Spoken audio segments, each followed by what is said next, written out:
Embarking on a new career journey is hard, especially if you're doing it at home, by yourself, without guidance. What should the learning structure be? Where do you start and how do you get to where you want to be in the end? In this video, we will explore all of those things so that you can skip design school altogether. Now, to be fully transparent, I went to design school, but I don't think you have to, because frankly, it wasn't design school that made me into the designer I am today. You see, my design journey started with an idea. I've always been full of ideas, and in my early 20s, I came across this super exciting idea that just got me fired up. It was a physical product, and the idea came to me while hanging out with a couple of friends one night. And as I got home, I immediately started prototyping this physical product idea. I spent all night cutting cardboard and duct taping, and as I went to bed that night, or now early morning, I was still so excited. It was more than I'd ever hoped for. And I took this idea together with an MS Paint drawing, or a couple of them, yes, Microsoft Paint. And I went to this local startup incubator and pitched my idea. And I got in. I spent the coming year working on the idea, which unfortunately in the end didn't end up becoming anything. But that didn't really matter because a passion was born. You see, while working on this idea, I realized that the one thing I liked doing the most was design work. And even though after college, I promised myself I'd never ever step foot in a school environment again, I actually applied to design school. And I got in. And to be honest, the program was actually very good. But in the end, 90% of my early career design knowledge came from actually doing design work at this local agency founded by people that I met at the startup incubator. And through these experiences, I come to realize that learning design is not about memorizing stuff or learning about theories. It's actually about doing design work. In hindsight though, could I have been more efficient in my learning? And the answer to that is a roaring yes. In my opinion, there are 5 things that you need to get ready for a career in UI UX design. Number 1, learning how to think like a designer. Number 2, getting familiar with basic design principles. Number 3, and this is something you're going to spend a lot of time on, which is recreating stuff over and over again. Number 4, building a portfolio of work. And number 5, which is to land an internship. Now, all of these things are equally important, and if you learn them in this exact sequence, I believe you're off to a much better start than I was. So let's start with learning how to think like a designer. The most important skill as a designer in the future will definitely not be pixel pushing. It will be problem solving. Being a good problem solver will be a skill that any employer in the future will be looking for. And in UI and UX design, we build stuff for people with wants and needs. And as problem solvers in UI and UX, we need to ask ourselves, how can we help people achieve the things they want to achieve with the least amount of friction?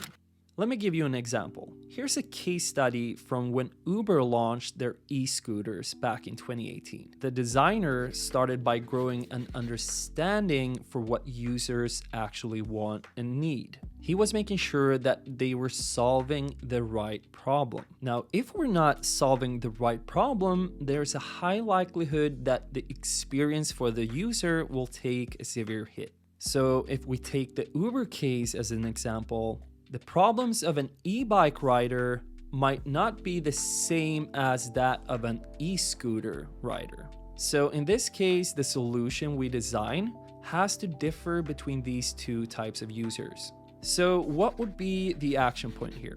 I think you should really start consuming a lot of material on problem solving, and I happen to have a bunch of reference in the description below. Also, in your everyday life, when using apps of different kinds, ask yourself questions like, why did they put this button here? Why did they hide this feature behind this menu?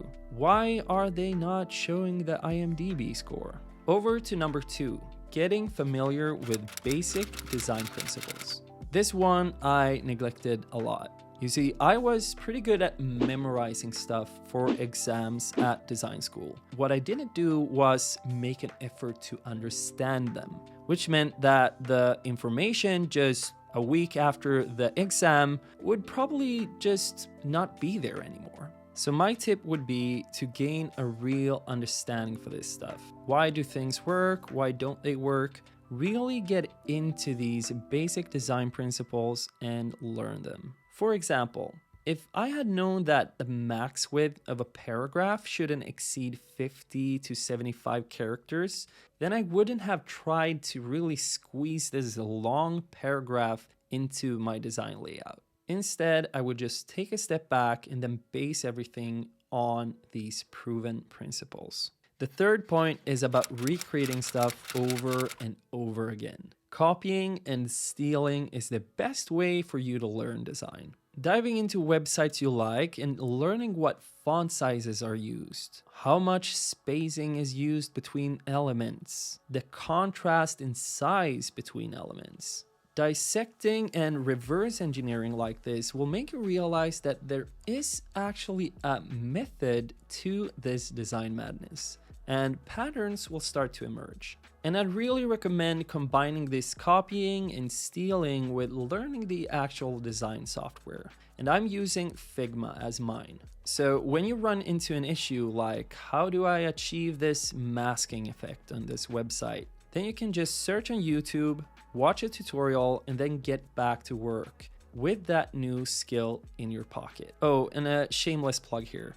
I actually have a playlist with Figma tutorials up here somewhere that you can check out if you want to. It's also linked in the description below. So over to the action point. I would suggest that you explore the inspiration sites I've linked below. Try to find something that gets you inspired and excited. Then once you've found it, try to recreate it. Try to really mimic it down to a T, like total pixel perfection.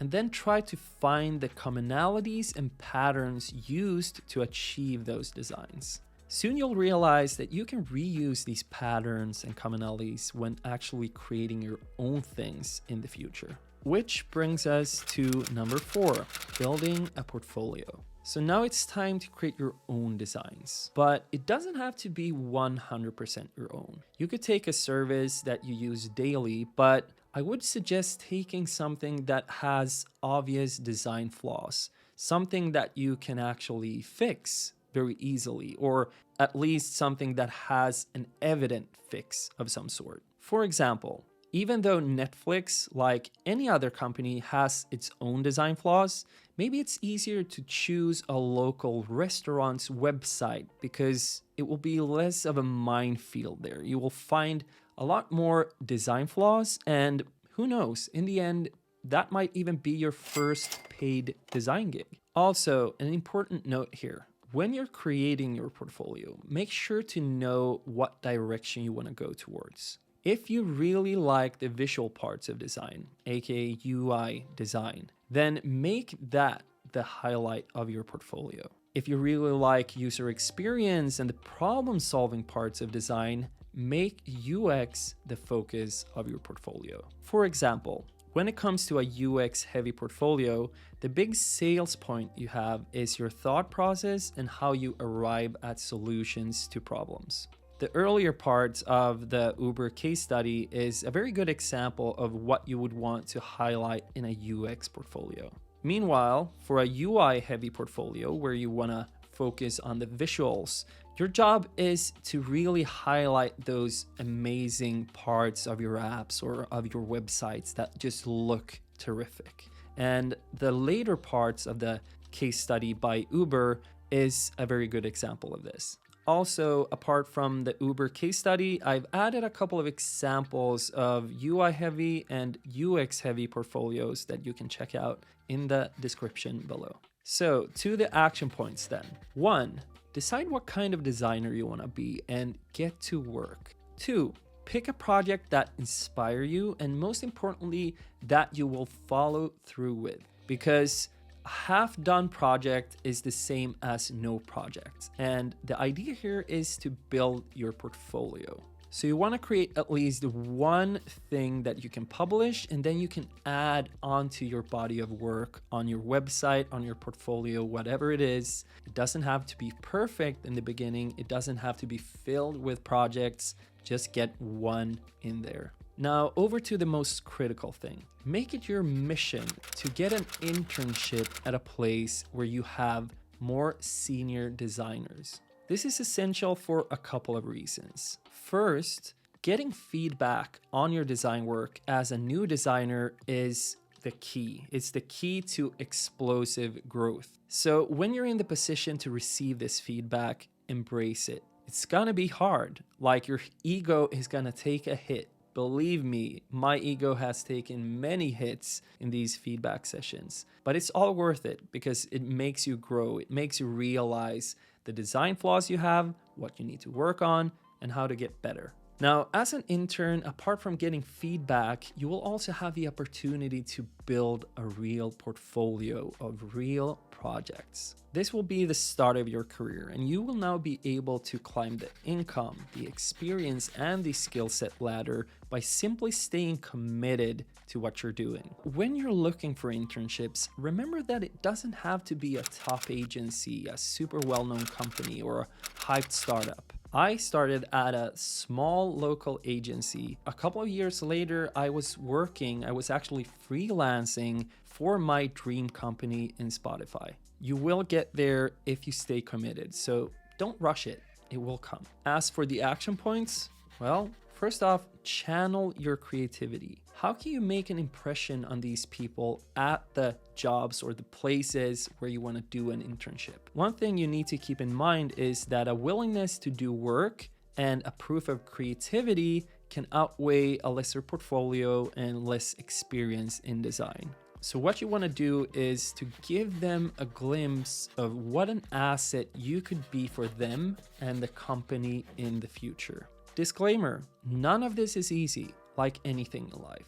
But if you stick to a plan, if you stay committed, and you never stop seeking improvement, I can assure you that a year from now, you'll be landing a design job. That's 1 year to change your life. If you have any other questions when it comes to being a self-taught designer and how you get into the design field, leave them in the comments below. Until the next one, have a great life. We'll talk soon. Ciao.